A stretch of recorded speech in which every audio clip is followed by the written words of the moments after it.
नमस्कार, मैं चंद्रकला शर्मा, सहायक आचार्य राजनीति विज्ञान।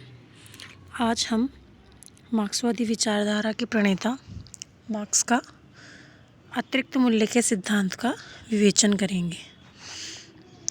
मार्क्स सामाजिक परिवर्तन की क्रांति का अग्रदूत माना जाता है। राजनीतिक चिंतन के इतिहास में कार्ल मार्क्स को वैज्ञानिक समाजवाद के जनक के रूप में भी स्मरण किया जाता है। उसके समूचे दर्शन ने संसार में हलचल मचा दी और बुद्धिजीवी और शासक वर्ग को नहीं अपितु हर आम जन समुदाय को झकझोर के रख दिया। 20वीं शताब्दी में उसके विचारों ने दुनिया को जितना आलोकित किया उतना संभवतः किसी और के विचारों ने नहीं। और इसी दृष्टिकोण से उसकी तुलना जो है महात्मा बुद्ध, ईसा और मोहम्मद से की जा सकती है। पश्चिमी दुनिया में ईसाईयत और इस्लाम के बाद में हम देखें तो साम्यवाद जैसा कोई जन आंदोलन नहीं हुआ और उसी के नाम से मार्क्सवाद आज 20वीं शताब्दी में भी अपना अस्तित्व बनाए रखे है। मार्क्स के बारे में हम महत्वपूर्ण अध्ययन करें तो मार्क्स ने विभिन्न प्रकार के ग्रंथों का भी अध्ययन किया और अपने विचारों को अपनी ग्रंथों के माध्यम से प्रकाशित किया। मार्क्स के पास वैसे कोई देखा जाए तो आजीविका का कोई सहारा नहीं था। उसने सबसे पहले राइन समाचार पत्र निकाला, उसके बाद में जर्मन फ्रांस वार्षिकी का संपादन किया और उसने लंदन में आने के बाद में न्यूयॉर्क डेली ट्रिब्यून में वह अपने 2 लेख छापने लगा। मार्क्स की हम कुछ महत्वपूर्ण रचनाओं को देखें तो वो निम्न है: the poverty of philosophy, the economy of philosophy manuscript, the communist manifesto, the civil war in France, Gotha programme, value price and profit, class struggle in France. Marx ने अपने मित्र एंगल्स के साथ मिलकर पवित्र परिवार, हॉली फैमिली और जर्मन विचारधारा और साम्यवादी घोषणा पत्र भी लिखा। मार्क्स का जो दर्शन था वो भौतिकवादी था और मार्क्स अपने इस दर्शन से बहुत अधिक प्रभावित भी हुआ।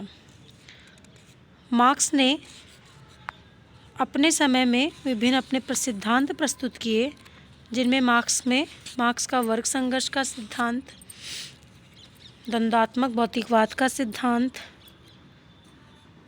अतिरिक्त मूल्य का सिद्धांत, साम्यवाद घोषणा पत्र में उसने साम्यवाद का सिद्धांत भी प्रस्तुत किया।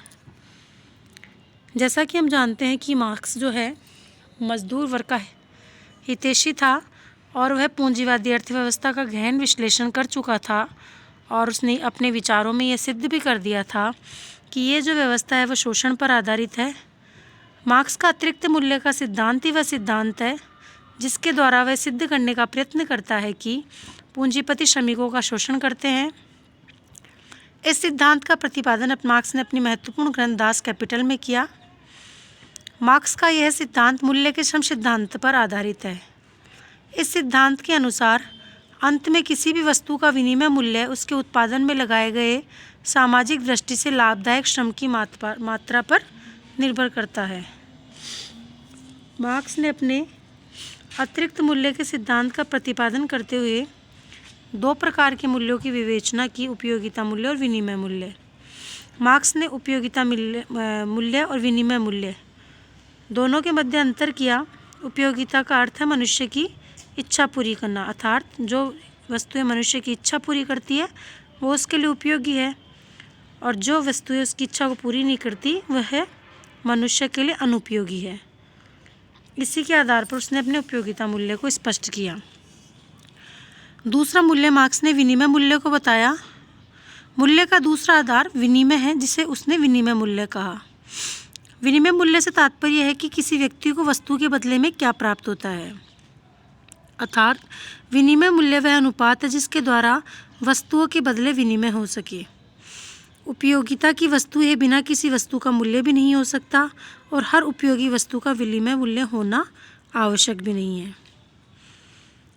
मार्क्स के अनुसार किसी वस्तु का विनिमय मूल्य उस वस्तु के उत्पादन पर खर्च किए गए सामाजिक रूप से आवश्यक श्रम की मात्रा पर यही निर्भर करता है और यही मूल्य का मापदंड है।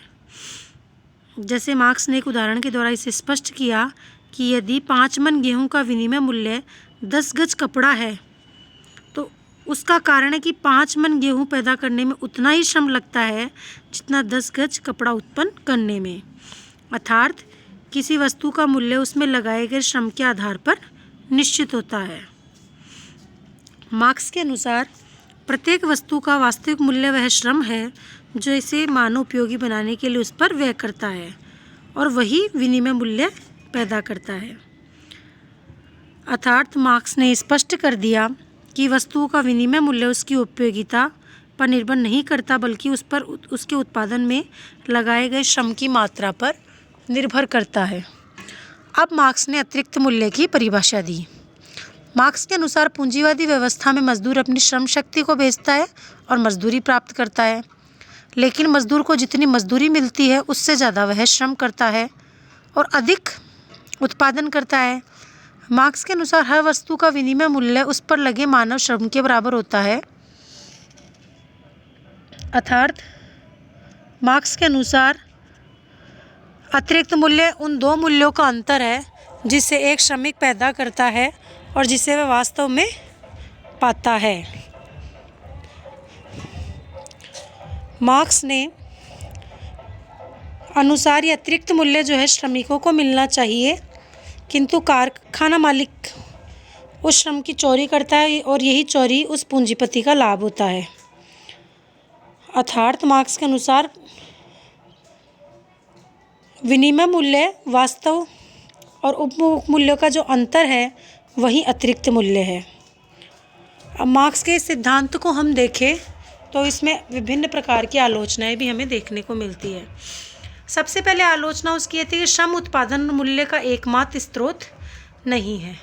मार्क्स ने अपने अतिरिक्त मूल्य के सिद्धांत में निष्कर्ष निकाला कि किसी भी वस्तु का मूल्य निर्धारण उसमें लगने वाले मजदूरी के आधार पर ही नहीं होता है, लेकिन वास्तव में ये विचार सत्य नहीं, क्योंकि आज अनेक तत्व, मशीनें, कच्चा माल, तकनीकी ज्ञान, प्रबंध कौशल आदि का भी उत्पादन में महत्व है।